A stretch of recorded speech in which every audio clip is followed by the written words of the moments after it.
Hey guys, welcome back to another video. Today we're going to be focusing on a crucial aspect of any sales and marketing strategy, and that is overcoming objections. In every single sales journey, your customers are going to have reservations and frictions and concerns that prevent them from making a purchase. In today's video, we're going to be exploring what these objections are and strategies to overcome them effectively so that you start to turn those doubts and concerns into revenue and sales.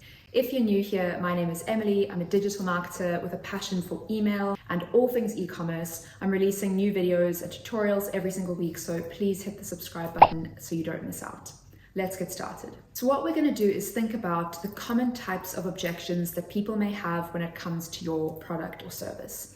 And there are actually some general different types of objections that you can lean on as you unpack this for yourself. And definitely stay tuned till the end because we're going to be running through some tips and tricks to really get inside the mind of your customer and gather this information. So the first most common objection that people have, I think you guessed it, is around price. People think this item or this product is too expensive for me. So the cost of the product is perceived to be too high.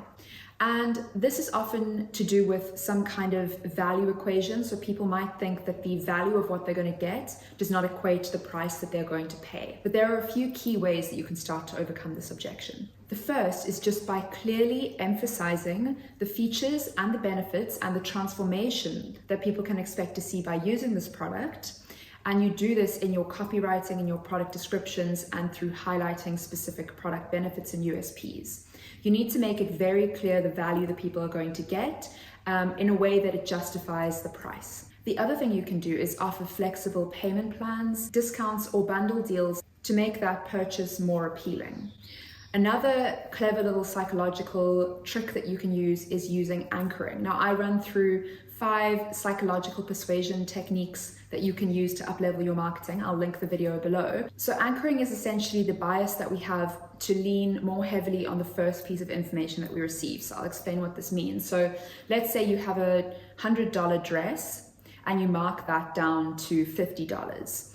When people see that $100, that is the anchor point for them. So when they have that comparison to the $50, they are going to see that $50 as more affordable and potentially a good deal, even if $50 was too much for them in the beginning. So what you can do in terms of price is actually create anchors that frame and position that product and position your product as the good deal.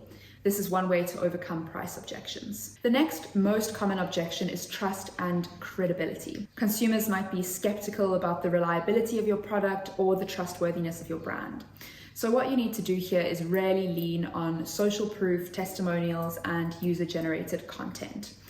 We want people to see, and I say this again and again, we want our potential customers to see that there is a wider community of current customers that are having a very positive experience with the brand and the specific product. So as many honest, true reviews and testimonials that you can get, that's amazing. You want to bring in any kind of trust badges, secure checkouts, as well as any certifications or awards that really boost the reputation and credibility of your brand.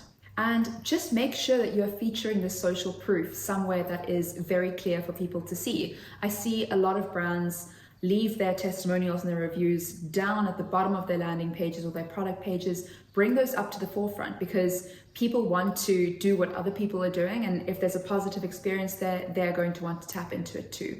So make sure that you really highlight the positive experience that your customers are having with your brand. And the third very common objection that people have is a product fit objection. So people are looking at your product, they might think it's great, but then they wonder, like, will it work for me? So based on their specific needs, is that product actually suitable for meeting those needs?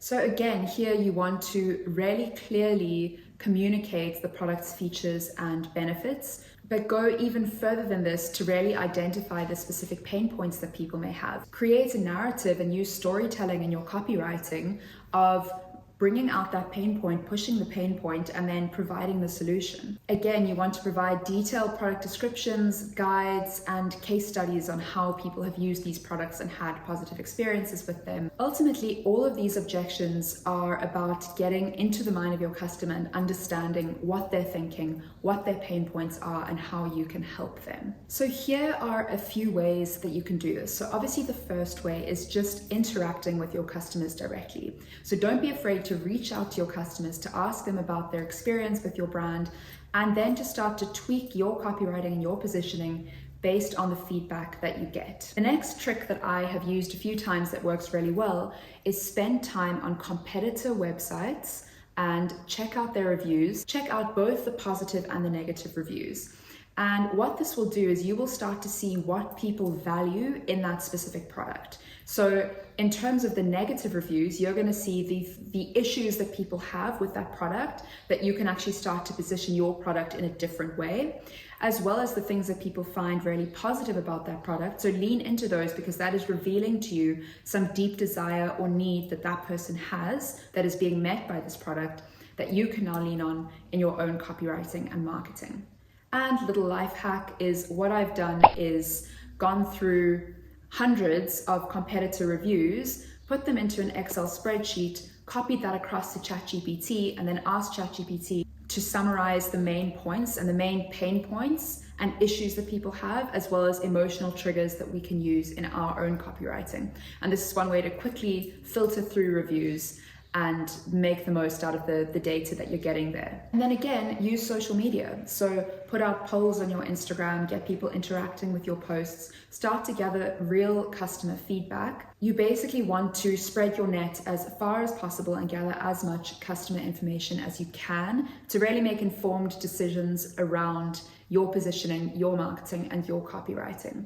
And then what I would do is very structurally go through all the objections that you think customers may have. Think about the specific phrases that they would say, i.e., this product is too expensive for me. Oh, it's not going to work. Oh, I've tried this before and it didn't work for me.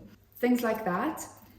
Write those out and then start to specifically come up with responses that really meet those specific objections. And then weave those responses into your marketing, into your emails, into your product pages. Because what you're doing is you're actually anticipating these objections and you're overcoming them before they are even an issue. So I just put together a video on a very simple welcome email flow template that you can use as an e-commerce brand owner or marketer. So check that out. I'll leave the link in the description.